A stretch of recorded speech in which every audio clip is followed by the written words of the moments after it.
Oke, assalamualaikum warahmatullahi wabarakatuh. Ketemu lagi dengan saya Pak Giri di pembelajaran sejarah peminatan. Nah, pada video kemarin kita sudah membahas beberapa organisasi global, yaitu ada Pakta Warsawa, ada APEC, dan juga MEE. Nah, pada video kali ini kita akan melanjutkan membahas tentang organisasi-organisasi regional dan global yang ada di dunia. Nah, ada apa aja sih? Mari kita next aja. Nah, yang pertama itu ada NAFTA, yaitu North America Free Trade Agreement. Kalau dari kata-katanya ada kata free trade, mesti ini organisasi dalam bidang ekonomi. Nah, NAFTA itu mulai beroperasi pada tanggal 1 Januari 1994. Awalnya, NAFTA itu dilaksanakan oleh dua negara, yaitu Amerika Serikat dan Kanada. Pendirian NAFTA dilatar belakangi oleh American Summit di Chile pada April 1988 yang membahas tentang peningkatan kerjasama di bidang perdagangan, budaya, perjalanan, hingga cyberspace. Nah, kerjasama yang dijalin Amerika Serikat dan Kanada akhirnya menarik minat tetangganya yaitu Meksiko untuk terlibat ke perjanjian tersebut. Dan akhirnya Meksiko bergabung pada bulan September 1998. Nah ini ya, jadi akhirnya NAFTA itu memiliki 3 anggota. Yang pertama ada Amerika Serikat, Kanada, dan juga Meksiko. Nah, tujuannya otomatis karena organisasi ini bergerak dalam bidang ekonomi, terutama yaitu yang pertama adalah meningkatkan pertumbuhan ekonomi dan kesempatan kerja. Terus menciptakan iklim usaha untuk mendorong persaingan yang adil. Terus yang ketiga adalah menciptakan prosedur yang efektif dalam penyelesaian perdagangan. Ya, dari tujuannya itu lebih ke ekonomi semua ya. Namun akhirnya nanti organisasi NAFTA ini juga berkembang, nggak cuma di sektor ekonomi saja. Nah ini ya efek atau dampak dari perjanjian NAFTA. Nah, perjanjian Kanada-Meksiko itu menghilangkan hampir semua tarif baik secara langsung, yaitu selama 5, 10, atau 15 tahun. Terus tarif kedua negara tersebut berdampak pada perdagangan susu, ayam, telur, dan gula yang meningkat. Nah, terus yang paragraf kedua ini atau kalimat yang kedua ini yang tadi saya bahas ya, bahwa serangan terorisme pada tanggal 9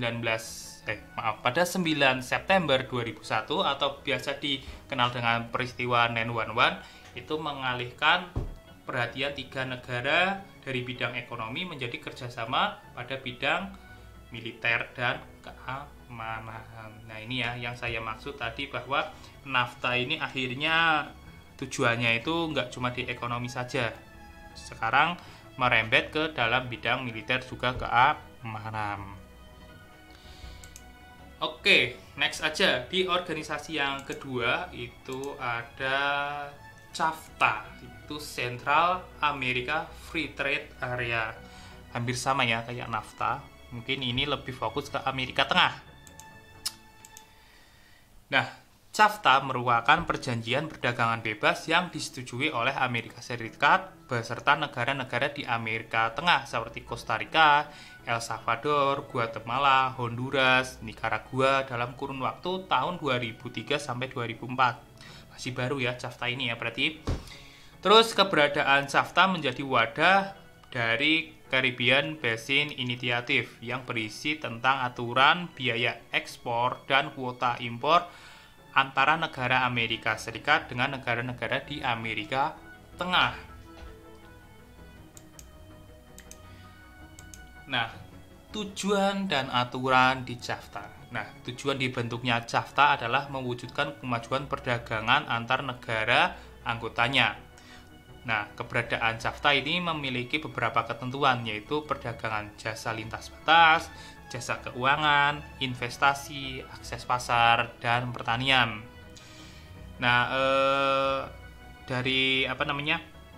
Dari pembentukan SAFTA itu sendiri itu ada beberapa keuntungan yang diraih oleh negara-negara anggotanya. Yang pertama, ini dalam Caribbean Basin Initiative mengatakan bahwa negara anggota SAFTA itu diharuskan menghapuskan tarif sekitar 80% produk ekspor Amerika Serikat ke negara tersebut dihapus. Dan sisanya 20%-nya ya akan dihapuskan dalam beberapa dekade berikut. Jadi mungkin kalau sudah terlaksana beberapa dekade itu akan 100% ya penghapusan tarifnya. Terus yang kedua, negara Amerika Serikat tidak boleh mengurangi kuota impor dari negara-negara yang membebaskan tarif tadi ya selama produk ekspornya. Nah, jadi itu keuntungan timbal balik antara Amerika Serikat dan juga negara-negara di Amerika Tengah. Nah, organisasi yang selanjutnya ada OPEC, yaitu Organization of Petroleum Exporting Countries. Kalau kata-kata petroleum berarti ini berkaitan dengan minyak. Oke, langsung aja tentang OPEC. Nah, OPEC didirikan pada September 1960 di Baghdad, Irak, oleh 5 negara yaitu Iran, Irak, Kuwait, Saudi Arabia, Venezuela. Pendirian OPEC itu merupakan respon keberadaan perusahaan minyak bumi multinasional milik Amerika Serikat yang sering melakukan monopoli pasar terhadap minyak bumi. Nah, ini Amerika emang kalau dalam bidang ekonomi ngaduk-ngaduk kayak gitu ya. Nah, tujuan dari OPEC itu sendiri yaitu mengkoordinasi dan menyamakan kebijakan perihal minyak bumi di antara negara-negara anggota, serta menjaga stabilitas minyak bumi di pasaran agar ada suplai yang berkelanjutan bagi konsumen dan juga pemasukan yang merata bagi produsen. Nah, untuk menjadi anggota OPEC itu sendiri itu harus mendapatkan 3/4 persetujuan dari negara anggota termasuk 5 negara pendiri OPEC. Kalau nggak salah Indonesia itu pernah tergabung di OPEC. Namun sekitar 2008 itu Indonesia keluar karena Indonesia sudah tidak menjadi negara eksportir minyak, tapi menjadi negara pengimpor minyak. Nah, sayang sekali ya. Nah, organisasi selanjutnya ada GATT. Wah, maaf ya ini tulisannya kepotong, yaitu General Agreement of Tariff and Trade. Ini bidang ekonomi lagi. Nah, GATT merupakan aturan perdagangan internasional yang disetujui oleh 23 negara pada 30 Oktober 1947 di Jenewa, Swiss dan mulai efektif dilakukan pada 1 Januari 1948.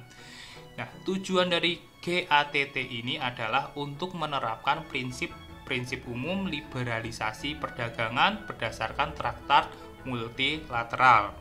Traktat tersebut berupa pengurangan tarif, penghapusan kendala perdagangan, serta penghapusan praktik perdagangan yang diskriminatif. Nah, itu sekilas ya tentang GATT.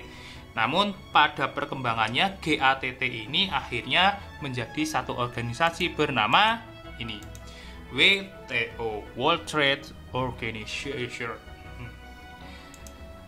Nah, WTO itu sendiri ya tadi didirikan pada 1 Januari 1955 menggantikan GATT.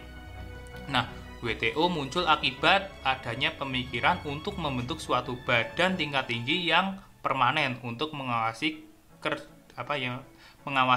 bekerjanya sistem perdagangan multilateral, dan diarahkan pula untuk menjamin agar negara-negara peserta GATT mematuhi peraturan-peraturan yang telah disepakati serta memenuhi kewajiban-kewajibannya. Nah, intinya ini tentang perdagangan bebas ya, baik itu organisasi GATT dan akhirnya menjadi WTO. Nah, efek dari perdagangan bebas itu sendiri bagi kalian mungkin ya dapat dirasakan kalian mempunyai produk-produk yang berasal dari luar negeri, baik itu HP, baik itu pakaian, dan lain sebagainya. Pokoknya semua produk impor itu tak lepas dari organisasi-organisasi ekonomi seperti GATT, WTO, terus APEC, dan lain sebagainya. Nah, sekian untuk video kali ini. Seperti biasa, ada pertanyaan untuk kalian. Pertanyaannya adalah, apa dampak dari adanya organisasi-organisasi global yang bersifat ekonomi terhadap kehidupan kalian? Nah, jawab pertanyaan tersebut di kolom presensi. Dan jangan lupa bagi yang masih bolong-bolong untuk dilengkapi. Nah, sekian untuk pertemuan kali ini. Saya ucapkan wassalamualaikum warahmatullahi wabarakatuh.